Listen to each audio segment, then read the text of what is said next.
Assalamualaikum warahmatullahi wabarakatuh.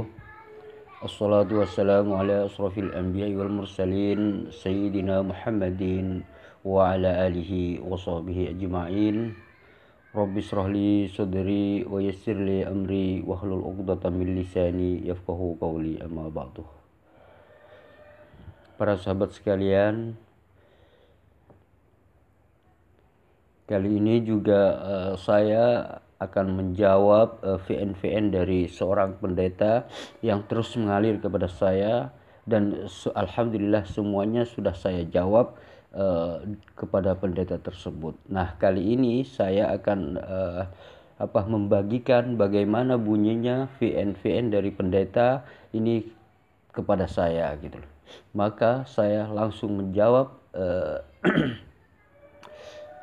VN-VN ini sedikit demi sedikit, artinya biar tidak terlalu menunggu panjang ceramah pendeta ini, maka begitu saya memutar VN dari pendeta, kemudian saya stop dan saya akan coba memberi sebuah jawaban sesuai dengan apa yang saya ketahui. Itulah. Dukung terus channel ini, mudah-mudahan bagi Anda yang mendukung diberikan hidayah oleh Allah Subhanahu wa taala, dimudahkan segala urusannya dan diberikan rezeki yang melimpah ruah oleh Allah Subhanahu wa taala, dan juga mudah-mudahan Anda dijadikan orang yang sukses dunia dan akhirat. Amin amin Allahumma amin. Selamat mendengarkan. Ya iya, ajaran Tuhan emang begitu. Bahwa Tuhan itu karena kasihnya ya, Dia itu memberikan anaknya yang tunggal ya, satu-satunya, nggak ada yang lain, yaitu Yesus itu, supaya orang yang percaya beroleh hidup yang kekal. Yang nggak percaya ya mati kekal gitu loh. Sampai nggak percaya, anggap itu lucu ya, dapat mati kekal. Di mana? Ya di neraka. Itu mengerikan banget, Mas. Mengerikan banget. Udah dikasih jalan tapi milih jalannya sendiri gitu loh. Dan sampean anggap itu lucu. Ya, Muslim menganggap orang Kristen itu imannya lucu. Nah, begitulah. Saya kebetulan di dalam jawaban pertama saya mengatakan bahwa bahwa akidah Kristen ini menurut saya ini adalah sesuatu yang sangat lucu gitu, dan juga tidak sesuai dengan apa yang diajarkan oleh Allah Subhanahu wa taala. Itu baik dari tidak sesuai dengan apa yang Yesus ajarkan gitu. Sedangkan Yesus itu menganjurkan menyembah Allah gitu. Artinya Yesus juga mengajarkan sembahlah Allah saja yang esa, hanya kepada Dia saja kamu berbakti. Nah, kemudian dogma di dalam Kristen ini adalah mengatakan bahwa dosa itu ditebus gitu. Sebenarnya setelah saya cari penebusan dosa di dalam Bible itu saya belum menemukan gitu bagaimana cara penebusan dosa gitu. Artinya dosa waris, maksudnya dosa waris. Artinya dosa waris manusia ini kena titisan dosa waris katanya. Kemudian Yesus ini datang ke dunia dan rela mati gitu loh. Nah, di sini saya sempat menanyakan begini, Bapak Pendeta, kalau memang Yesus ini kalau memang Tuhan ini turun ini untuk menebus dosa, lalu dari Tuhan turun ke dunia ini mendatangi siapa? Untuk menebus kepada siapa gitu. Untuk menebus kepada siapa? Nah, setiap hukum transaksi kalau kita lihat secara logika, maka di sini pas setiap ada yang menebus pasti ada yang menerima tebusan. Nah, sementara ini Tuhan yang menebus gitu. Lalu penerimanya tebusan ini siapa gitu. Nah, setelah saya tanya lagi, ternyata banyak orang Kristen mengatakan dosa ini disandra oleh iblis sehingga manusia ini tidak berkutik gitu. Artinya akibat dosa ini harus maut, harus ada yang dibunuh, harus ada yang dimatikan gitu loh. Gara-gara maut. Karena apa? Karena iblis sudah menyandra dosa tersebut. Nah, terus kemudian saya mengatakan begini. Berarti Tuhan turun ke dunia ini berarti menebus kepada iblis. Nah, saya sempat menjelaskan begitu kepada seorang pendeta gitu loh. Maka dia itu selalu menghindar, ya bukan begitu, menebus dosa. Nah, saya tahu menebus dosa gitu. Tetapi menebus kepada siapa? Ini kan Tuhan yang menebus. Tuhan turun ke dunia, jauh-jauh turun ke dunia. Kemudian di dunia ini menebus kepada siapa gitu loh. Nah, ini yang tidak pernah pendeta jelaskan gitu loh. Karena kita kalau dalam hukum tebus menebus ini pasti setiap orang yang menebus pasti ada yang menerima tebusan dan pasti ada barang yang ditebus, kan begitu logikanya. Nah, ini yang menerima tebusan ini siapa gitu. Nah, dari sinilah maka kemudian setelah saya tahu bahwa dosa katanya disandra iblis, berarti Tuhan ini adalah menebus kepada iblis gitu.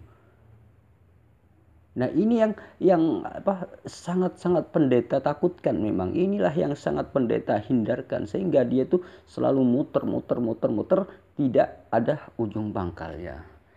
Next, coba lanjutkan lagi. Ajaran Tuhannya lucu gitu. Nanti jadi nggak lucu lagi kalau udah di akhirat. Sampean baru akan ngerti. Oh, ini kok nggak lucu ya? Kita udah di neraka semua. Ya, tapi mau balik lagi udah nggak bisa. Ya, jadi jangan anggap itu lucu dulu. Mengerikan, saya kasih tahu, sangat mengerikan sampean itu. Dikasih jalan malah dibilang lucu lagi. Nah, disinilah saya setelah pendeta ini memaparkan kepada saya, maka saya mengatakan begini, Pak Pendeta kok lucu banget ya gitu loh. Penjelasan Anda gitu loh. Saya juga menanggapi seperti itu. Kenapa? Karena Tuhan turun ke dunia, bersusah payah turun ke dunia sampai rela mati. Nah, kalau orang dan kemudian menyerahkan diri. Nah, ini kalau menyerahkan diri ini Tuhan menyerahkan diri kepada siapa gitu. Kalau misal gini ya, manusia ini berdosa dan disandra oleh iblis manusia. Anggaplah iblis ini adalah sebagai penyandra gitu. Kemudian Tuhan datang untuk membebaskan dosa manusia yang disandra iblis ini. Tentu saja Tuhan ini bertransaksi dengan iblis gitu. Nah, di sini adalah sebuah penyimpangan. Namun pendeta ini selalu memutar, tidak pernah menjawab siapa yang menebus, siapa yang menerima tebusan, siapa yang Tuhan ini menyerahkan itu kepada siapa gitu. Menyerahkan diri ini kepada siapa gitu. Kok menyerahkan diri gitu. Tuhan kok menyerahkan diri, apalagi dikatakan Tuhan itu menghinakan diri atau melemahkan diri, kata pendeta ini, sehingga menjadi manusia. Ini menurut saya adalah sangat-sangat menghina Tuhan sekali. Untuk itulah maka saya ajaran Pak Pendeta, ajaran Anda ini sangat lucu. Itu menurut jawab tanggapan saya. Terus next. Ya, nanti dengan berbagai-bagai dalih, ya ini bukan keadilan lah, Tuhannya bunuh diri lah, Tuhannya lemah lah. Aduh, mas ya udah, itu model-model sampean yang mau waris Tuhan kalau gitu. Nah, pendeta saya juga menjawab kepada pendeta ini bahwa ini menurut saya konsep penebusan dosa ini menurut saya tidak adil, pendeta, saya bilang gitu. Konsep penebusan dosa ini sangat tidak adil, pendeta. Kenapa? Karena manusia yang berdosa kok Tuhan yang dihukum gitu. Manusia yang berdosa kok Tuhan yang dihukum gitu. Ini sebuah ketidakadilan. Maka saya logikakan begini. Jika umpamanya gini, Pak Pendeta ini punya sebuah perusahaan besar gitu. Kemudian karyawannya melakukan kesalahan gitu. Nah, apakah Pak Pendeta sendiri yang rela dihukum gitu loh? Kalau karyawannya itu melanggar semua. Nah, ini menunjukkan bahwa ketidakadilan ada di sini. Apakah anak pendeta yang dihukum mati gitu? Karena apa? Karena perusahaannya orang-orang karyawan-karyawannya ini adalah orang-orang jahat semua gitu. Orang-orang melakukan kesalahan semua. Akhirnya anak, oh karena saya kasihnya kepada karyawan-karyawan saya, maka anak saya ajalah yang dihukum mati gitu. Ini adalah sebuah ketidakadilan. Nah, saya katakan begitu gitu. Maka pendeta ini juga apa ya? Menyinggung masalah keadilan tadi, tidak pernah menjawab hal itu, selalu melogikakan, logikanya selalu terpatahkan. Dan kemudian saya mengatakan, Pak Pendeta, kalau Tuhan datang menghinakan diri atau menjadi serupa dengan manusia dengan sesuatu yang sangat hina, itu tidak disebut dengan maha kuasa lagi gitu. Segala sesuatu yang hina, segala sesuatu yang pernah hina, itu tidak disebut maha, saya bilang gitu. Kenapa? Tuhan itu disebut maha agung, disebut maha mulia karena tidak pernah hina gitu. Karena tidak pernah terhina gitu. Kalau Tuhan Bapak Pendeta ini pernah terhina, maka tidak layak disebut sebagai maha mulia, saya bilang gitu. Kemudian terus naik lagi. Tuhan tidak menebus kepada iblis, Mas. Itu pikiran sampean aja yang terlalu bodoh ya. Tuhan menebus manusia itu dari yang seharusnya mati kekal itu loh. Kan udah dikatakan waktu di kitab Imamat di Torah itu zaman dulu nih, orang berdosa itu supaya nggak mati ya, dia harus ada korban pengganti namanya, yaitu berupa binatang waktu itu, kambing dan domba. Nah, setelah saya katakan kepada pendeta ini, kalau begitu Pak Pendeta, berarti Tuhan ini transaksi dengan iblis karena iblis menyandera dosa manusia. Kemudian Tuhan itu datang ke dunia dan transaksi ini ingin menebus manusia, artinya transaksi dengan iblis. Maka iblis meminta anak Tuhan. Oh, kalau begitu Tuhan matilah gitu. Anak Tuhan, saya minta anak Tuhan. Kemudian Tuhan menyerahkan anaknya dan dijadikan sebagai korban penebus gitu loh. Nah, di sini Pak Pendeta ini juga tidak menjawab hal itu gitu loh. Tetapi pendeta ini mengatakan dia itu begini, Mas, katanya. Di dalam kitab Imamat, dosa ini adalah harus ada harus ada korban gitu loh. Artinya kalau zaman dulu dalam Imamat itu kalau orang berdosa itu adalah mengorbankan binatang gitu loh. Mengorbankan binatang untuk dijadikan kurban gitu. Kurban sembelihan gitu kan. Pendeta kemudian menjawab begitu. Nah, setelah itu saya juga menjawab kepada pendeta ini, kalau memang kedatangan Tuhan hanya sebatas dijadikan kurban, ini menurut saya sangat menghina Tuhan, begitu saya katakan begitu. Kenapa? Tuhan datang hanya untuk dijadikan tumbal, Tuhan datang hanya untuk dijadikan korban semata gitu. Dan level korban itu sebenarnya kan binatang, Pak Pendeta, saya bilang gitu. Level korban itu hanya binatang, tetapi kenapa Anda malah Tuhan dijajarkan dengan binatang, dijadikan hanya sebagai objek korban saja gitu, korban sembelihan saja gitu loh. Maka pendeta pun akhirnya dari situ tidak menjawab juga tentang hal ini gitu. Next. Itu sudah ada. Cuma kalian muslim memang tidak pernah mengenal ini. Ini makanya wahyu sampai itu ya bikin keder orang aja gitu loh. Bukannya meluruskan atau menyempurnakan, bikin keder. Nah, pendeta ini mengatakan wahyu Al-Qur'an ini sebenarnya bukan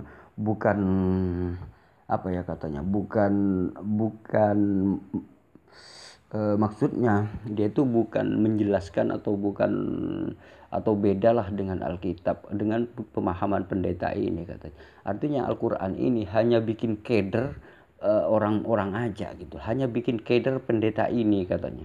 Al-Qur'an itu wahyu dari Allah, yang ada di dalam Al-Qur'an itu hanya bikin keder katanya, hanya bikin keder pendeta ini katanya. Maka saya jawab, Pak Pendeta, kalau memang kebenaran itu adalah dari Allah, saya bilang gitu, apa yang diajarkan Allah kepada manusia tentu saja itu sudah sesuai dengan logika manusia, saya katakan begitu. Nah, di dalam Al-Qur'an apa yang harus apa yang kalau sesuatu yang diajarkan kepada manusia itu pasti sesuai dengan ajaran manusia, pasti sesuai dengan logika manusia. Tetapi kalau misalkan sesuatu yang tidak sesuai dengan logika manusia, Tuhan tidak akan pernah mengajarkan hal itu kepada manusia. Tuhan itu maha tahu kemampuan logika manusia, saya katakan begitu. Nah kemudian pendeta ini menjawab tentang korban tadi. Nah masalah korban tadi Pak Pendeta, Tuhan itu kan maha pengampun, saya bilang gitu, maha pengampun. Kalau memang tidak transaksi dengan iblis, misalkan tidak transaksi, kenapa tidak bisa diampuni aja dosanya? Artinya gini, kalau kamu ingin diampuni seperti kenapa tidak diajarkan seperti di dalam Islam aja? Di dalam Islam itu begini, kalau Anda melakukan dosa, maka segera bertobat. Kalau Anda melakukan dosa, segera bertobat dengan cara ini, maka Allah mengirimkan sebuah solusi, sebuah cara bertaubat. Kemudian manusia itu melakukan cara-cara itu sehingga dosa manusia, sehingga orang yang bertobat ini diampuni oleh Allah Subhanahu wa taala. Karena Allah memberikan sebuah solusi gitu. Nah, kalau di dalam Kristen kan beda. Ini malah membunuh Tuhan menurut saya, Pak Pendeta, saya bilang. Konsep penebusan dosa di dalam Kristen itu menurut saya bukan sebuah penebusan, tetapi hanya menciptakan dosa baru. Kenapa? Karena Tuhan turun ke bumi hanya untuk dibunuh. Dan yang membunuh adalah manusia. Nah, coba Anda bayangkan, Adam aja melanggar perintah Tuhan, ini sudah berdosa. Dan Anda menganggap ini tidak bisa diampuni, saya bilang. Dan kemudian ini malah berbahaya, ini lebih parah. Tuhan datang ke dunia malah minta dibunuh gitu. Malah menjadikan korban. Kalau dijadikan korban artinya dia itu minta dibunuh, kan begitu. Minta dibunuh, dan yang membunuh manusia, dan yang membunuh ini kenapa dicap orang jahat gitu. Padahal ini rencana Tuhan itu sendiri gitu. Nah ini sebenarnya membunuh Tuhan itu lebih parah dosanya daripada dosa Adam menurut saya. Ini bukan penebusan dosa Pak Pendeta. Ini adalah menciptakan dosa baru yang lebih parah daripada Adam. Saya bilang gitu. Next terus. Saya kalau ngomong terus terang aja. Ya, itu di zaman Musa di kitab Imamat ya itu sudah ada mas ya korban penebus dosa.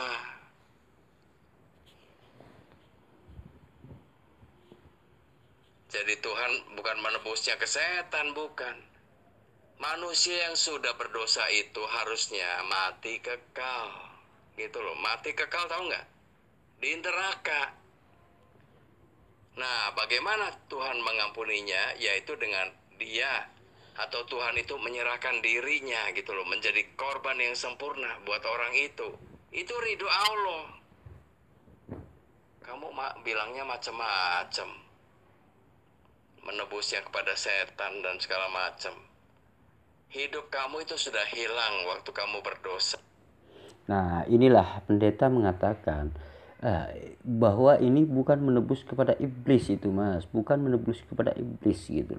Tetapi mulai dari kitab perjanjian lama katanya sejak zaman Musa itu penebus dosa itu sudah ada seperti binatang. Misalkan orang itu melakukan kesalahan, maka katanya pendeta ini di dalam Taurat itu ada semacam ini.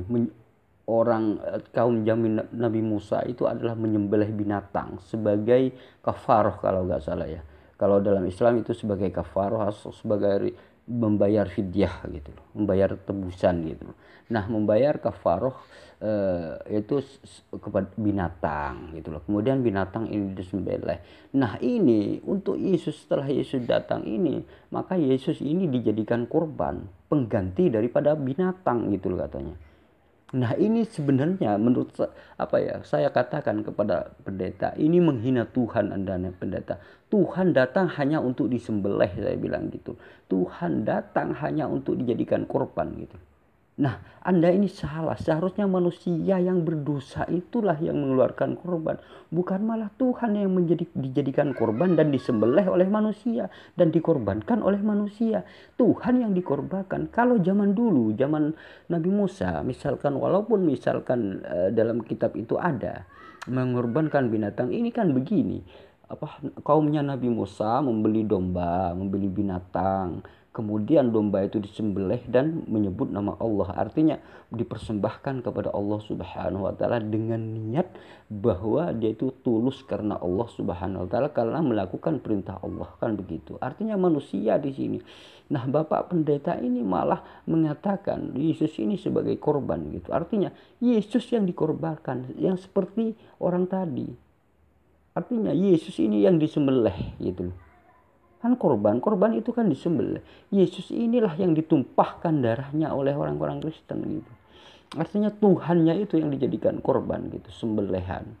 Nah, ini levelnya kalau menurut saya levelnya hanya dijadikan seperti binatang ini, binatang korban Tuhan itu.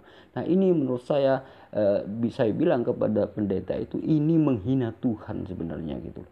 Jadi konsep-konsep seperti ini adalah sangat-sangat menghina Tuhan menurut saya. Seperti itulah yang saya katakan kepada pendeta.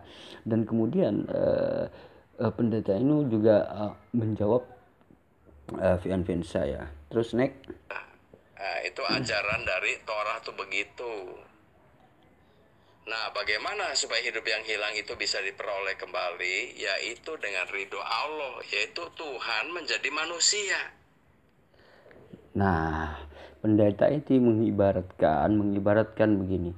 Jadi Yesus datang ke dunia ini untuk dijadikan korban, sembelihan, korban penebus dosa. Itu disebut dengan ridho Allah katanya.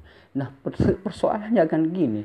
Kalau Yesus itu disebut Allah itu sendiri, maka orang Kristen ini namanya menyembelih Allah kan. Kalau orang Yahudi kan menyembelih binatang. Nah, pendeta ini malah menyembelih Allah gitu loh sebagai korban. Ini adalah sebuah penghinaan terhadap ajaran Yesus itu sendiri. Itulah yang saya katakan kepada pendeta ini. Maka next terus lanjut. Menggantikan hukuman kamu gitulah ya. Itu namanya menebus dosanya. Jadi bukan menebus dosa kepada setan. Siapa yang ngajarin begitu? Setan gak ada urusan. Setan tuh kerjanya nipu, yang membuat manusia berdosa. Ya, menggunakan nafsu syahwatnya. Ada penis dipakai untuk melampiaskan kebutuhan seksnya yang gak bisa habis. Udah dapat perempuan satu, udah jadi muhrim, masih kurang. Nah, pendeta ini pada saat itu mulai emosi karena saya selalu membantah, selalu mematahkan argumen pendeta tersebut gitu. Maka kemudian pendeta ini mulai melenceng kepada sebuah menurut dia itu sudah menyasar ke poligami. Pendeta itu mulai emosi, mulai naik emosinya, mulai meningkat emosinya dan dan dia itu mulai lari ke poligami. Coba Anda dengarkan selengkapnya. Pengen 2, pengen 3, pengen 4. Pengen terus, ganti-ganti terus. Nah, itu tipuan setan namanya. Istri itu cuma satu, jangan puas-puasin nafsu, nggak boleh ya. Itu tipuan setan. Nah, kalau orang sudah berdosa karena ditipu setan, ya supaya dia bisa dapat hidup kekal lagi bagaimana? Ya harus ada korban menebus dosa. Tapi orangnya harus bertobat. Jangan lakukan lagi. Jangan penuhi lagi nafsu syahwatnya. Jangan ya. Gitu loh. Ngerti kalian muslim? Jadi jangan kawin-kawin terus mas. Nggak boleh itu. Itu berdosa itu. Jadi jangan dipikir itu sunnah. Nggak boleh itu ya. Menurut saya tidak boleh. Menurut ajaran Kristen tidak boleh. Nah, disinilah mulai menyinggung masalah poligami ini ya. Menurut saya sudah menyisir, sudah mulai merangkak ke urusan poligami. Nah, saya jawab juga tentang hal ini kepada pendeta ini. Saya katakan gini, Bapak Pendeta, poligami itu bukanlah bukanlah pabrik Muslim, saya bilang gitu. bukanlah pengarangnya, pencetusnya itu bukan muslim gitu. Islam datang hanya membatasi poligami, saya bilang gitu. Islam datang ini adalah untuk membatasi poligami agar tidak terjadi seperti Bible, saya bilang gitu. Nah, biang daripada poligami itu Pak Pendeta adalah Bible Anda sendiri, saya bilang gitu. Coba Anda cek di dalam tokoh-tokoh di dalam Alkitab Anda, saya bilang gitu. Bahkan ada yang mengatakan ada yang punya istri 1000, ada yang mempunyai istri 300, ada yang mempunyai istri banyak sekali, ratusan Pak Pendeta gitu. Itu tokoh-tokohnya, belum lagi orang-orang masyarakatnya. Ini tokoh-tokohnya aja sudah ribuan, sudah ratusan istrinya gitu. Maka Islam datang ini untuk membatasi hal itu gitu.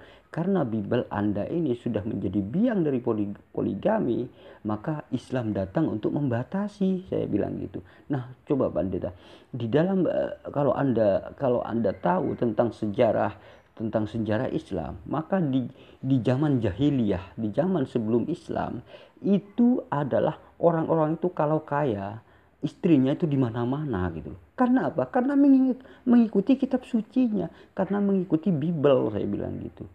Karena di dalam Bible artinya tidak ada larangan tentang istri berapa aja, sampai ratusan-ratusan nggak apa-apa gitu. Sehingga wanita itu tidak dihormati atau tidak seolah-olah tidak dianggap sama sekali gitu. Kalau di zaman Alkitab ini gitu loh, saya bilang gitu. Nah, kemudian Islam ini datang hanya membatasi gitu.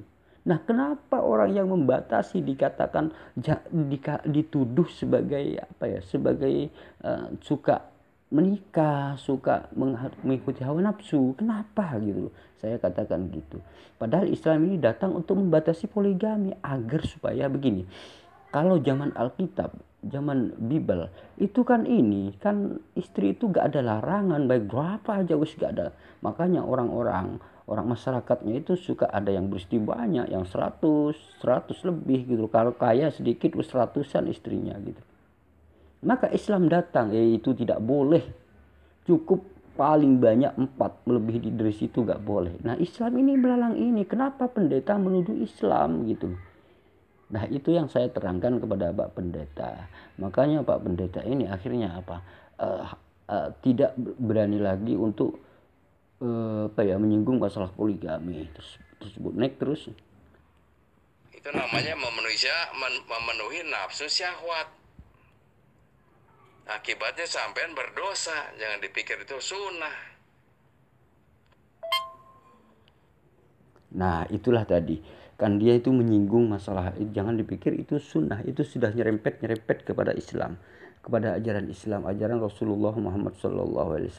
Saya tahu maksudnya dan saya paham, maka saya jelaskan kepada pendeta ini, Pak Pendeta, Islam ini datang hanya untuk membatasi poligami agar tidak seperti kitab Anda gitu. Kitab Anda, coba Anda bayangkan, orang menikah di dalam kitab Anda itu ada aturannya enggak, saya bilang gitu. Pendeta ini tidak menjawab, tidak ada dalil yang menerangkan tentang istri itu harus cukup, harus satu segala macam, tidak ada gitu. Tidak ada di dalam Bible-nya. Nah, kemudian karena berhubung ini tidak ada larangan untuk poligami di dalam Bible itu, maka orang-orang zaman dulu itu adalah dia istrinya itu 100, istrinya itu 200 orang perempuan gitu loh. Nah, kemudian itu zaman jahiliyah, zaman kebodohan itu. Nah, setelah Rasulullah SAW mengembangkan syariat Islam, maka Islam membatasi. Islam ini datang hanya untuk membatasi poligami. Jangan Anda mengira orang yang membatasi itu adalah orang yang memproklamatorkan, saya bilang gitu. Nah, pendeta, dari situlah pendeta ini akhirnya tidak berani lagi untuk berbicara tentang poligami, karena saya tahu isi di dalam Bible-nya itu adalah banyak sekali gambaran bahwa di dalam Bible-nya itu ratusan istri gitu. Bahkan kalau saya baca itu mengerikan sekali, seolah-olah memfitnah para tokoh-tokoh suci di dalam Bible itu sendiri gitu. Nah, terus naik. Yang sangat menghina Tuhan adalah orang ya, di mana Tuhan itu sudah begitu mengasihi manusia dengan mengorbankan dirinya, mengorbankan diri loh.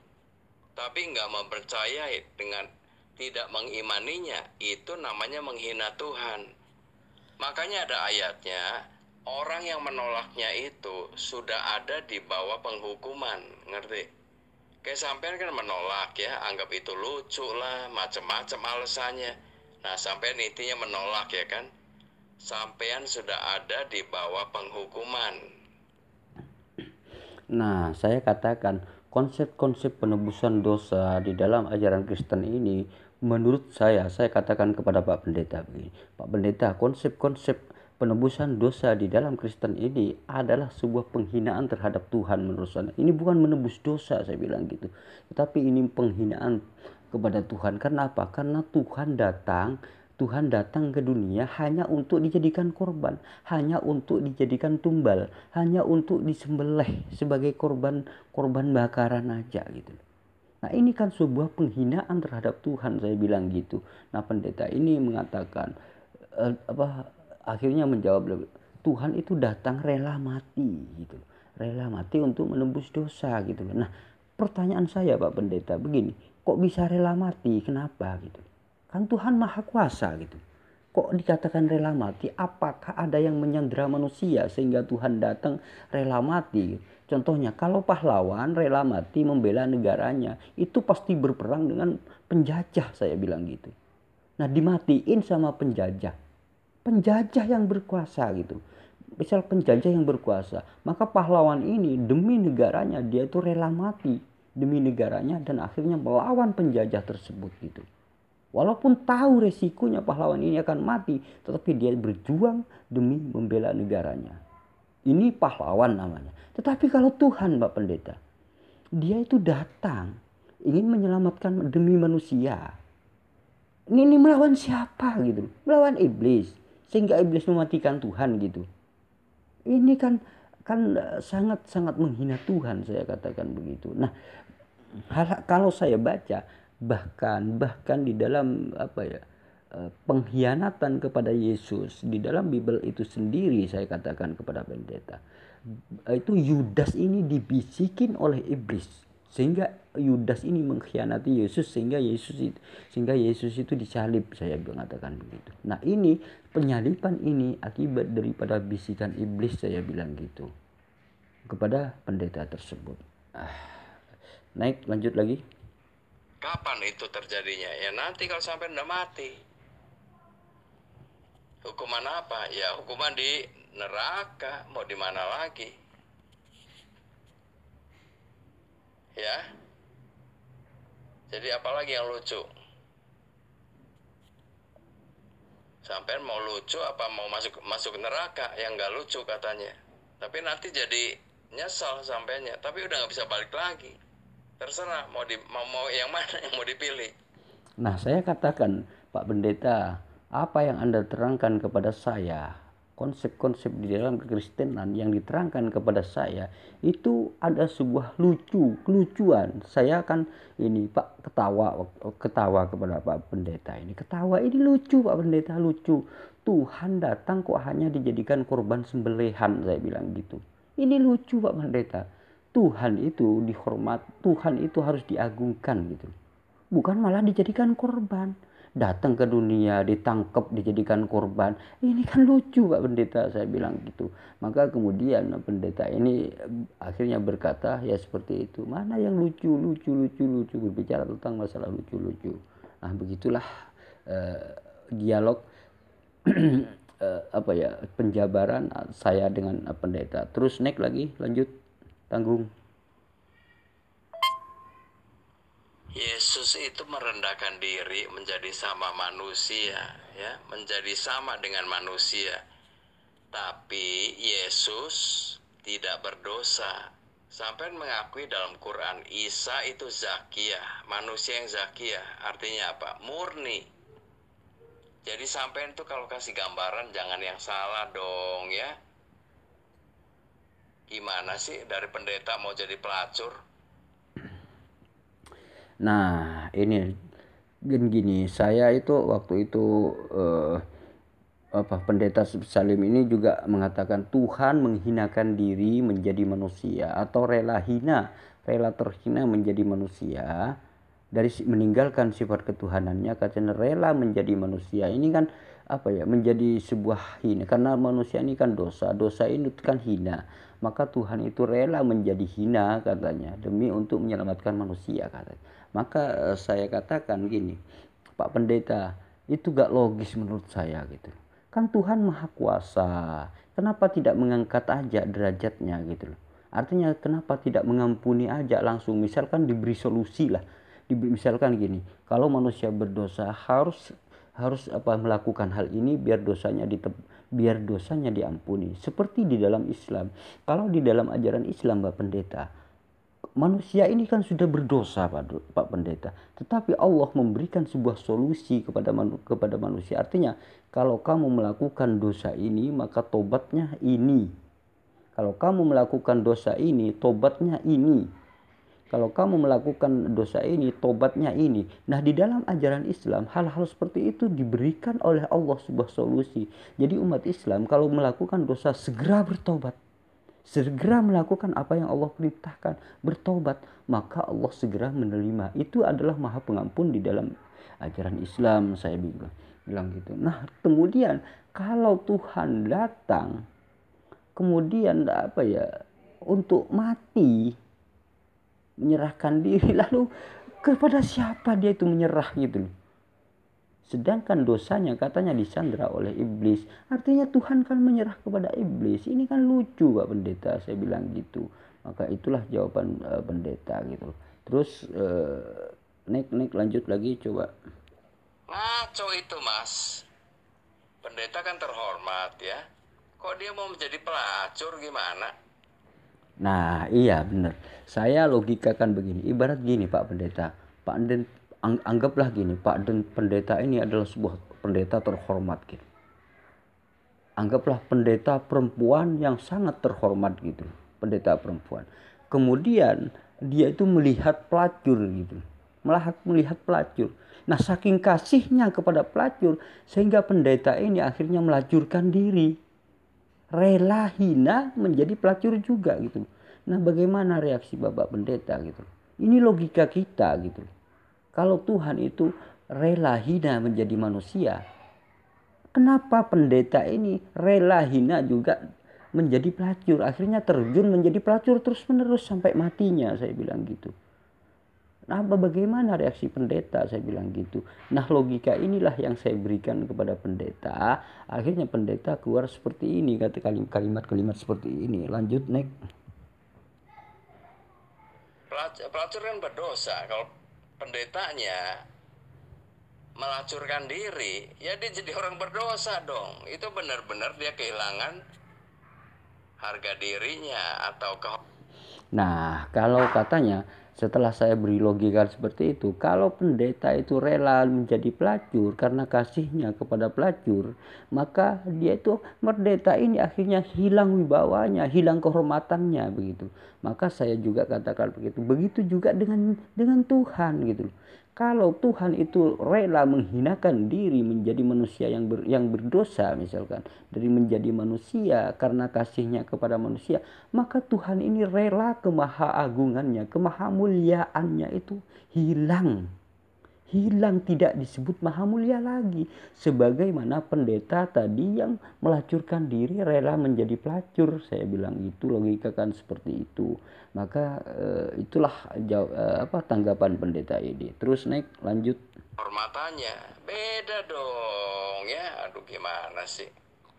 Yesus itu walaupun dia menjadi manusia, tapi dia tidak berdosa. Itulah menyebabkan Yesus itu bisa menjadi korban yang sempurna.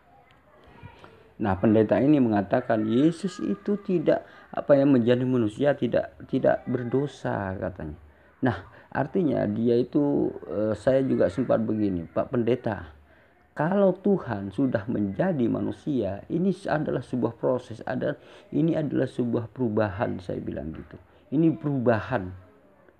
Nah, segala sesuatu yang berubah itu tidak pantas disebut sebagai Tuhan, saya bilang gitu. Segala sesuatu yang berubah tidak pantas disebut sebagai Tuhan, saya bilang gitu. Kenapa? Karena segala sesuatu yang berubah itu tidak dikategorikan sebagai abadi. Artinya, kalau Tuhan Anda ini berubah menjadi manusia, berubah, ini segala sesuatu yang berubah tidak abadi, dan segala sesuatu yang tidak abadi tidak pantas disebut sebagai Tuhan. Artinya Yesus Anda, Tuhan Anda ini berubah, maka Tuhan Anda tidak pantas dianggap sebagai Tuhan, dan itu tidak abadi. Kalau Anda masih percaya kepada Tuhan itu abadi, maka tinggalkan Yesus, saya bilang gitu. Naik terus. Pertama, dia adalah Tuhan yang menjadi manusia. Terus kedua, korbannya itu sempurna, korbannya itu sah. Ngerti? Jadi Nah, pendeta ini juga mengatakan begini. Kalau zaman dulu, zaman Nabi Musa, katanya orang itu kan cuma mengorbankan, artinya binatang dijadikan korban gitu. Itu kurang apa ya? Kurang sah, katanya pendeta ini. Tetapi kalau Tuhan yang dijadikan korban, ini adalah sah, katanya pendeta ini. Artinya kalau Yesus yang dijadikan korban sembelihan, korban penebus dosa, ini jadi sah, katanya pendeta. Menurut saya ini bukan, dan saya jawab ini bukan sah pendeta, tapi ini menghina Tuhan gitu. Nah, misalkan Tuhan Anda sembelih gitu loh. Tuhan ini jadi manusia. Artinya natur Tuhan itu sudah berubah menjadi natur manusia. Kan begitu. Nah, kemudian setelah menjadi manusia, manusianya atau Tuhan ini dikorbankan gitu oleh manusia itu, oleh masyarakat gitu. Dikorbankan. Nah, ini Tuhan datang hanya untuk disembelih, yang menyembelih, dan menjadikan korban, yang menangkap, yang menghakimi itu manusia. Ini menurut saya bukan sah, tetapi menghina Tuhan, saya bilang. Ini adalah sebuah penghinaan terhadap Tuhan itu sendiri, saya katakan begitu. Terus naik, lanjut lagi. orang yang mengimaninya itu bisa ditebus atau diampuni dosanya. Sampai muslim itu salah semua. Aduh. Nah, dia mengatakan begini.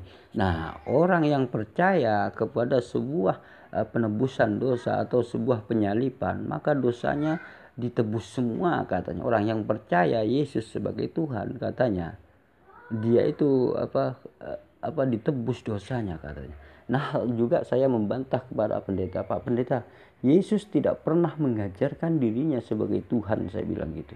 Yesus malah mengajarkan sembahlah Allah saja yang esa, hanya kepada Dia sajalah kamu berbakti. Artinya Yesus ini menganjurkan agar supaya manusia ini menyembah Allah Subhanahu wa taala, karena Yesus punya Tuhan gitu. Nah, ketika ada orang menganggap Yesus ini Tuhan, maka dialah yang tidak percaya kepada Yesus, saya. Tapi memakai nama Yesus untuk menyesatkan, saya bilang gitu. Artinya percaya di sini, percaya kepada Yesus di sini adalah bukan percaya sebagai Tuhan, saya bilang gitu. Tetapi percaya kepada apa yang Yesus ajarkan gitu. Nah, ketika Anda percaya kepada Yesus sebagai Tuhan, sedangkan Yesus tidak pernah mengajarkan dirinya sebagai Tuhan, Anda ini bukan percaya kepada Yesus, Anda ini percaya kepada si penyesat, saya bilang gitu. Kenapa? Orang sengaja menyesatkan dan memakai nama Yesus dan kemudian menganggap Yesus sebagai Tuhan, saya bilang gitu ke pendeta ini. Ternyata setelah saya berkata kepada pendeta ini, mengatakan, pendeta, tidak satu pun Yesus mengajarkan dirinya sebagai Tuhan. Kenapa Anda tuhankan gitu? Siapa yang mengatakan bahwa Yesus ini Tuhan? Sedangkan Yesus tidak pernah mengajarkan dirinya sebagai Tuhan. Maka pendeta ini bukan percaya kepada Yesus, tetapi percaya kepada si penyesat itu. Saya katakan begitu. Kenapa? Karena Yesus tidak pernah mengaku dirinya sebagai Tuhan. Nah, kalau umat Islam, kalau memang Yesus ini adalah Nabi Isa, saya katakan begitu. Kalau Yesus adalah Nabi Isa, maka umat Islam percaya kepada Nabi Isa sebagaimana mestinya. Sebagaimana mestinya. Nabi Isa mengatakan dirinya hanya sebagai utusan. Umat Islam percaya sebagai utusan. Tidak melebihi, tidak mengurangi gitu. inilah yang umat Islam percaya gitu. Artinya umat Islam ini lebih menghormati Yesus daripada Anda. Anda ini cuma menghormati di mulut saja, kelakuannya adalah menghina Yesus itu sendiri. Saya katakan begitu. Next terus. Gimana sih ini kalian nih? Kasih gambaran juga nggak ada yang benar lagi. Ya, pertama memang dari pewahyuannya, yang katanya wahyu itu tidak menjadi tidak menjadi keuntungan buat orang yang mempercayainya, malah bikin keder kalau buat saya mah. Nah, pendeta ini setelah setelah saya berikan argumen-argumen seperti itu, kemudian pendeta ini mengatakan sebenarnya Al-Qur'an, pewahyuan di dalam Al-Qur'an itu bukan untuk menjelaskan gitu, tetapi malah bikin keder pendeta ini katanya. Artinya setelah saya patahkan semua argumen pendeta ini merasa keder katanya, merasa keder dengan apa yang saya logikakan. Itu hanya membuat keder aja tuh, bukan menjelaskan katanya, bukan menerangkan gitu. Itulah yang dimaksud oleh pendeta ini. Ya, karena Injil ya mengenai penebusan dosa oleh Yesus itu sudah terjadi 700 tahun sebelum Quran ada. Nah, kemudian Quran muncul dengan ajaran yang beda, yang katanya menyempurnakan, membenarkan. Apanya yang disempurnakan? Nah, pendeta ini juga sempat mengatakan kepada saya begini, kan ini duluan Bible katanya, duluan Bible daripada Al-Quran. Bible ini sudah ada, kemudian Al-Quran itu ada gitu loh. Maka saya jawab pendeta ini begini, Pak Pendeta, berhubung kan ini Injil itu adalah kepada Nabi Isa.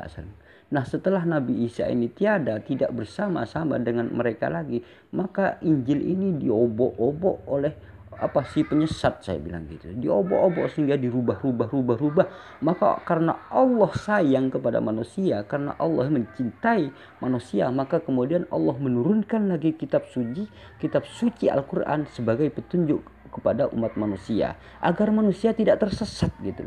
Saya katakan gitu. Nah, Al-Quran ini adalah mengkritisi apa yang Anda pelajari saat ini gitu. Penyimpangan yang Anda lakukan ini adalah dikritisi oleh Al-Quran, bahwa itu salah, bahwa itu bukan Injil, bahwa itu Injil sudah dirubah-rubah oleh tangan manusia. Maka Anda harus mengikuti Al-Quran, saya bilang gitu. Nah, ini saking inilah pentingnya Al-Quran diturunkan. Seandainya Al-Quran ini tidak diturunkan, maka saya dan Anda ini tentu masih dalam tersesat terus menerus, Pak Pendeta. Saya bilang gitu. Nah, kemudian Al-Quran ini diturunkan oleh Allah sebagai petunjuk bagi kita. Tapi alhamdulillah Bapak Pendeta, setelah saya melihat Al-Quran, saya jadi tahu Tuhan itu bagaimana. Terus ajaran yang benar itu seperti apa? Itu semuanya berkat Al-Quran, saya bilang gitu. Maka kemudian kalau misalkan Al-Quran ini datang dan menyalahkan Nabi Isa bukan Tuhan, ini menyalahkan akidah Anda, itu berarti Anda harus koreksi diri gitu.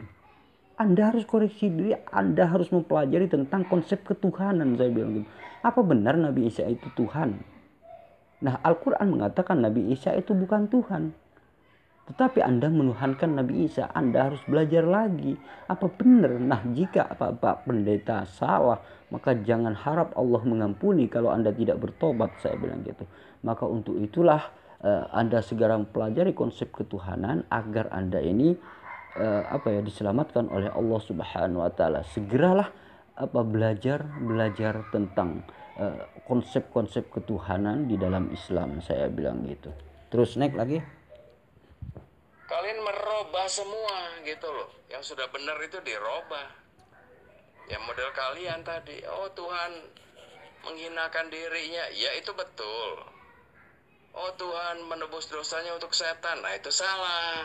Nah, artinya gini, setelah saya mengatakan Al-Quran ini, pendeta ini mengatakan Al-Quran itu hanya menyinggung akidah orang-orang Kristen, kan begitu ya. Nah saya katakan, iya memang benar Pak Dit. Karena apa? Karena Al-Quran ini adalah membenarkan, meluruskan yang salah gitu. Segala sesuatu yang salah itu pasti tersinggung kalau membaca Al-Quran, saya bilang gitu. Karena Al-Quran ini sebuah kebenaran, saya bilang gitu. Ibarat gini aja Pak Pendeta, Anda ini melakukan sebuah kesalahan besar. Contohnya gini, Anda ini seorang perampok, seorang begal, seorang ini gitu. Nah kemudian saya menegur Anda, Pak Pendeta, Anda ini jangan merampok, jangan membegal. Anda ini pasti tersinggung Pak Pendeta, saya bilang gitu. Kenapa? Karena saya mengutarakan sebuah kebenaran gitu. Anda ini pasti tersinggung kepada saya itu. Itulah kenapa Al-Quran ini adalah disebut dengan petunjuk atau kabar gembira bagi orang-orang mukmin.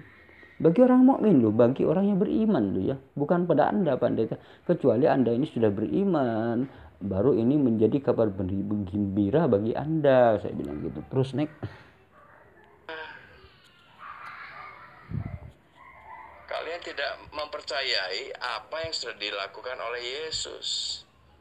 Nanti muncul An-Nisa 157. Ayat yang seperti itu kalian anggap itu wahyu. Nah, pendeta ini akhirnya menyinggung sampai kepada An-Nisa ayat 157. Di situ diterangkan tentang Allah, yaitu menyerupakan muka Nabi Isa, kan begitu ya. Artinya menyerupakan Nabi Isa, bukan muka ya. Artinya menyerupakan Nabi Isa. Artinya yang disalib itu adalah orang yang diserupakan. Nah hal inilah yang menjadi senjata andalan pendeta. Seolah-olah ini katanya Tuhan itu seolah-olah gimana kok menyerupakan orang lain gitu. Saya terangkan begini pada saat itu, Pak Pendeta. Di dalam An-Nisa 157 itu tidak dijelaskan diserupakan seperti apa. Apakah dia itu yang diserupakan itu wajahnya, badannya, rambutnya, kupingnya, atau data-data orang Romawi yang menangkap Yesus ini, saya bilang gitu. Atau data-data orang Romawi ini yang kurang lengkap sehingga orang Romawi ini salah tangkap atau gimana. Ini kan tidak tahu, saya bilang gitu. Nah, di sini yang diserupakan misalkan gini, data-datanya orang Romawi ini ya, kemudian menerima laporan dari orang gitu.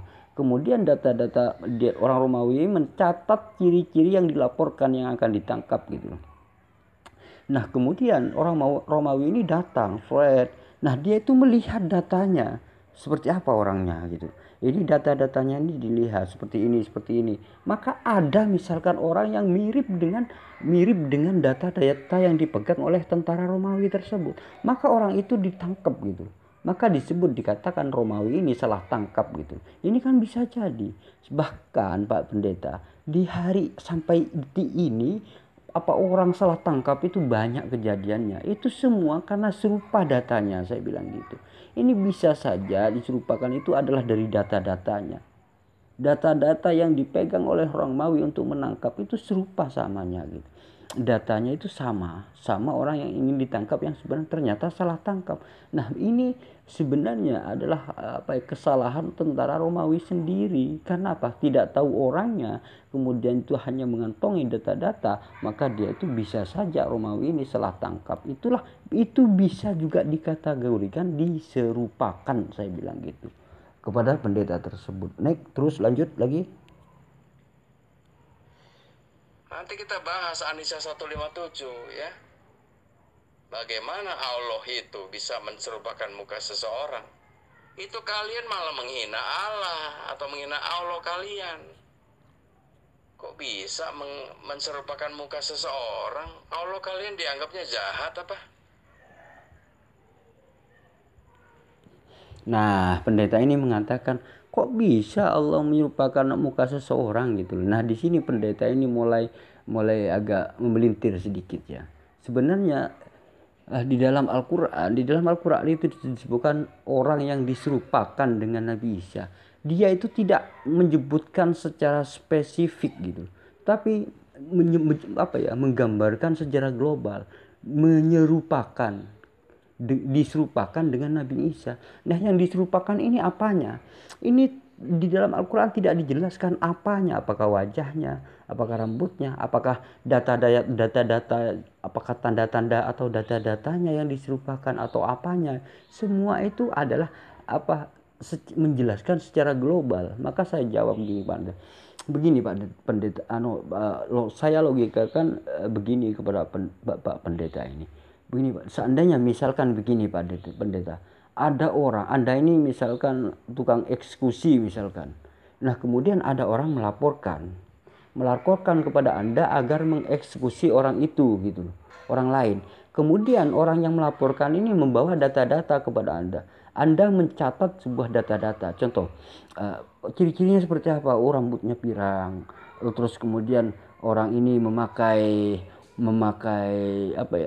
celana pendek sekian warna merah sering. Terus kemudian alisnya itu agak tebal. Terus kemudian dia itu biasanya sukanya itu membawa gitar gitu loh. Dan kemudian sering nongkrong di pojokan mall misalkan. Nah itu yang harus Anda eksekusi, kan begitu. Oke siap gitu Anda Pendeta. Anda kan sudah mengantongi data-datanya. Sketsa wajahnya seperti ini, hidungnya agak lebar, terus kemudian alisnya ini tebal, dan kemudian suka gitar gitu. Gitarnya ini ada tulisannya ini, sit gitu misalkan. Data-data seakan-akan lebih sedetail ini. Nah kemudian si Pak Pendeta, Anda ini kemudian mencari orang yang akan dieksekusi itu gitu. Nah ternyata Anda pelajari data-datanya. Nah ternyata setelah Anda menyisir lokasi tempat-tempat tersebut, ternyata di situ ada orang yang sangat mirip dengan data-data yang Anda pegang, saya bilang gitu. Sehingga Anda ini mengeksekusi orang lain gitu. Kenapa? Karena Anda berdasarkan data-data, saya bilang gitu. Anda ini kan berdasarkan data-data yang Anda pegang. Nah, kemudian Anda mengeksekusi orang lain. Nah, ini ternyata Anda salah eksekusi. Orang yang ingin dieksekusi ternyata selamat gitu loh, diselamatkan oleh Allah. Nah, hal-hal seperti ini artinya ini juga bisa dikategorikan diserupakan, saya bilang gitu. Ini juga bisa. Kenapa? Ini bukan kesalahan Tuhan, saya bilang gitu. Itu kesalahan Anda karena apa? Karena Anda itu datanya kurang lengkap. Tidak pas, masih kurang. Ternyata masih ada orang yang mirip. Berarti kan masih ada data-data yang harus Anda simpan lagi. Harus ada data yang digali lagi. Ternyata Anda yang Anda memegang data-data itu adalah membuat orang lain dirugikan gitu loh. Nah, bagaimana kalau seperti itu? Itu juga masuk kategori diserupakan. Jadi di dalam Al-Quran tidak disebutkan secara spesifik wajahnya dimiripkan atau wajahnya sama banget. Tidak seperti itu, tidak dijelaskan seperti itu di dalam Al-Qur'annya, bukan tafsir, tetapi di dalam Al-Qur'annya. Begitulah saya menjelaskan kepada Bapak Pendeta itu. Naik terus lanjut. Dengan menyelamatkan Isa diangkat ke surga, tapi mencelakakan orang lain tanpa orang itu menyadarinya, gitu loh. Terus katanya alasannya orang itu Yudas Iskariot. Yudas Iskariotnya udah mati kok, bukan disalib. Siapa lagi kalau begitu? Siapa? Nggak tahu. Hanya Allah yang tahu. Ya, kalian menganggap Allah jahat. Nah, itulah merendahkan atau menista nama Allah, ya. Nah, dengan kalimat menyerupakan Nabi Isa di dalam Al-Qur'an ada kalimat diserupakan dengan Nabi Isa. Ini dikatakan menghina Allah oleh pendeta ini gitu. Padahal di sini segala sesuatu itu adalah atas dasar kehendak Allah gitu. Nah, ketika ada kalimat diserupakan, itu artinya ada yang mirip gitu. Ada yang mirip, baik itu dalam segi data-data, baik itu dalam segi matanya, baik itu dalam segi hidungnya, baik itu dalam rambutnya dan segalanya. Makanya sekarang ini orang, kok mirip ini ya? Ini kok mirip ini? Ini sekedar biasa-biasa yang terjadi pada kita gitu. Oh kamu ini sekarang mirip ini gitu. Itu banyak terjadi di lingkungan kita gitu. Nah, kalau orang Romawi tidak begitu detail memegang data-datanya, maka bisa saja orang Romawi ini salah eksekusi gitu berkat data-data yang dipegang oleh orang Romawi. Nah, disinilah saya juga menjelaskan secara logika, bukan menjelaskan mengenai Al-Quran, tidak. Saya menjelaskan secara logika begitu karena di dalam Al-Quran tidak dijelaskan secara detail. Gitu.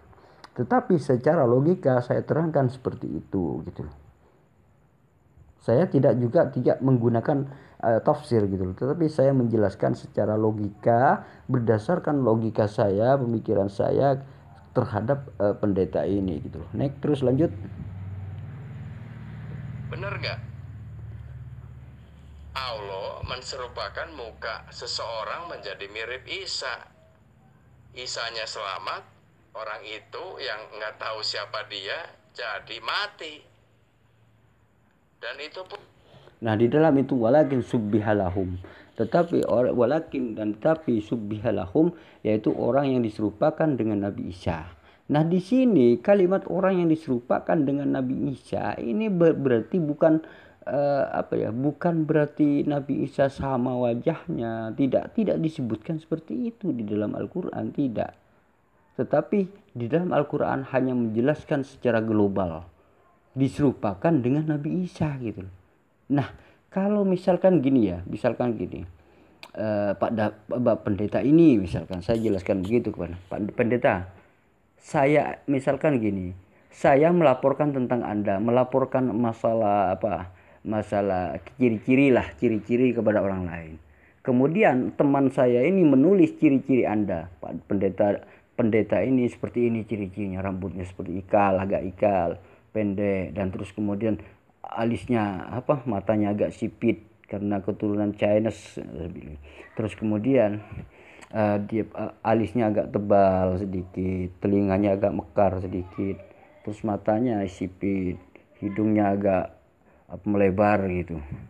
Nah kemudian ciri-ciri ini dicatat oleh teman saya. Tolong Pak Pendeta ini pegang tangannya bawa ke sini gitu. Kan teman saya ini adalah memegang data informasi dari saya. Karena saya melaporkan ke teman saya. Kemudian Pak Pendeta teman saya ini mencari orang yang biasanya berada misalkan sekitaran Cililitan itu orangnya. Cililitan. Kalau kadang-kadang di kafe di Cililitan, di mall Cililitan itu gitu. Nah, ternyata teman saya ini datang ke mall Cililitan. Kemudian dia itu hanya berdasarkan data tanpa tahu wajahnya. Berdasarkan laporan atau data dari saya. Kemudian teman saya ini melihat ada orang yang duduk persis dengan apa yang data dia itu pegang, data-datanya itu pegang. Kemudian teman saya itu tiba-tiba menggandeng tangannya dan mengajak ke saya gitu. Mengajak ke saya. Padahal dia itu sudah meronta, saya bukan ini. Kenapa? Wis gak peduli, soalnya wis sama dengan data-datanya. Wis kemudian dibawalah ke saya Pak Pendeta ini gitu. Nah ini artinya kan ini diserupakan, juga masuk kategori diserupakan. Kenapa? Karena datanya serupa dengan Pak David, dengan Anda, saya bilang gitu. Datanya kan serupa dengan data, maka ini masuk juga kategori diserupakan, begitulah. Naik terus lanjut. Ini bukan berarti Tuhan itu jahat, saya bilang gitu. Tetapi orang yang menangkap itulah yang kurang lengkap datanya, sehingga data itu serupa mirip dengan data orang lain, saya bilang gitu. Jadi artinya cuman kurang valid aja ini yang akhirnya yang menangkap ini gitu. Jadi karena kesalahan data, karena datanya sama, kemudian akhirnya menjadi salah tangkap gitu. Nah ini juga masuk kategori diserupakan juga gitu, serupa dalam data sehingga salah tangkap gitu. Nah ini juga masuk kategori diserupakan, saya bilang gitu. Ini bukan kejahatan, ini banyak terjadi di era sekarang gitu loh. Akhirnya salah tangkap. Ini karena apa? Karena data yang mereka tangkap dengan data-data yang ada di mereka kantongi itu sama gitu. Ini yang saya katakan kepada Pak Pendeta. Naik terus lanjut. Pun ya menurut saya agak bodoh ya. Kalau orang itu bukan Isa, terus mukanya aja yang mirip Isa dan disalib, ya orang itu akan teriak-teriak dah. Aku bukan Isa, woi. Nah, pendeta ini mengatakan aku bukan Isa, oi, aku bukan Isa, kan begitu teriak-teriak. Nah, kalau misalkan tentara Romawi ini sudah mengantongi data, dia itu sudah datanya itu sudah pas dengan yang dia tangkap, maka kemudian teriak apapun pasti tidak akan didengar oleh tentara Romawi. Malah ditempeleng, malah dihajar malah gitu. Pura-pura kalau asal teriak dilepas itu pokoknya Romawi itu mau menangkap yang bernama Yesus, datanya sudah dikantongi, ya orangnya ini seperti ini saya tangkap gitu. Kemudian begitu dipegang wis gak bisa dilepaskan lagi gitu. Teriak bagaimanapun tidak mungkin tentara Romawi ini mau melepaskan gitu. Karena apa? Karena datanya sama dengan yang orang yang ditangkap gitu. Ini juga bisa dikategorikan adalah diserupakan gitu. Naik lanjut. Ya Mas ya. Coba kamu percaya ya ada wahyu model begitu ya?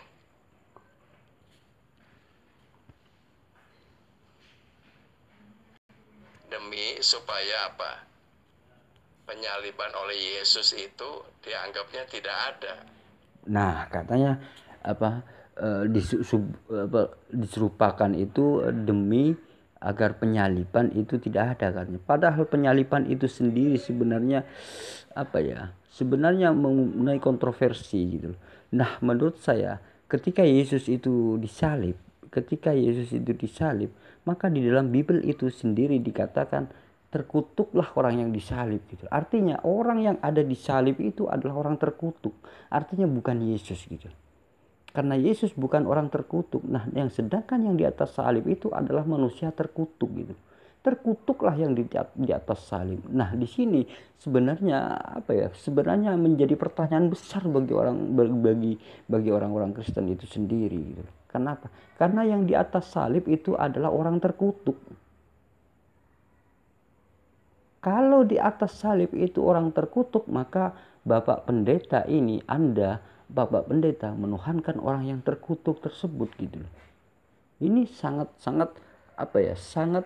menyesatkan menurut saya bilang gitu. Terkutuklah yang di tiang salib gitu. Itu kalau Tuhan yang mengutuk, ini kan kalau kitab suci itu kan firman Tuhan. Sedangkan yang mengutuk orang di atas salib itu adalah Tuhan gitu. Artinya apa yang Anda tuhankan itu adalah manusia yang sangat terkutuk, saya bilang gitu. Tapi mengeluarkan wahyunya model seperti itu dan kalian percaya semua gitu loh. Saya heran gak ada muslim yang kok gak curiga gitu ya. Ya karena kalian sudah terlanjur gini ya. Semua yang ada di dalam kitab suci sampean itu dianggapnya wahyu semua dari Allahnya begitu ya. Jadi walaupun salah maupun benar ya dianggapnya ya benar aja. Nah, Pak Pendeta ini selalu mengatakan kok nggak curiga ya? Padahal saya sudah buktikan semua kepada pendeta. Dan dari awal saya mengatakan, Pak Pendeta, kalau misalkan Anda menemukan kesalahan di dalam Al-Quran, baik ayat apapun silahkan tunjukkan kepada saya. Saya sering menantang gitu kepada Pak Pendeta. Dan Pak Pendeta ini tidak pernah menunjukkan atau menemukan kesalahan di dalam Al-Quran. Saya juga berkata, Pak Pendeta, Anda ini kan mengatakan Al-Quran salah karena tidak sama dengan Bible, saya bilang gitu.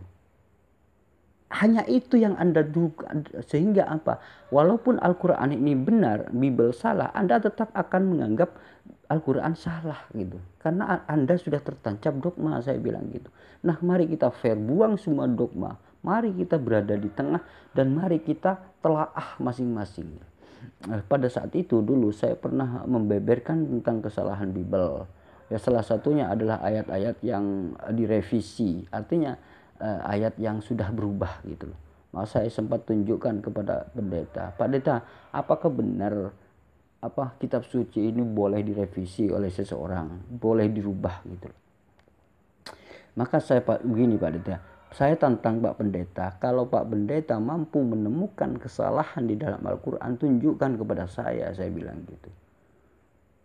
Nah, jangan-jangan itu bukan kesalahan, tetapi Pak Pendeta sendiri yang tidak mampu memahami Al-Quran, saya bilang gitu. Kalau otak Pak Pendeta yang tidak memahami Al-Quran, jangan salahkan Al-Qurannya.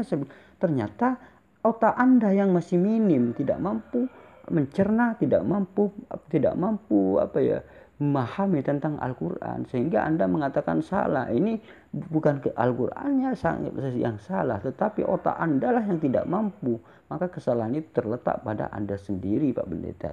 Kalau Anda mampu menunjukkan, silahkan tunjukkan kepada saya bilang gitu kapan hari itu kepada Pak Pendeta ini. Tetapi sampai detik ini Pak Pendeta ini tidak pernah menunjukkan satu kesalahan pun di dalam Al-Quran.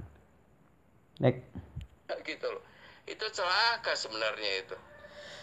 Ya, Mas ya. Yesus itu merendah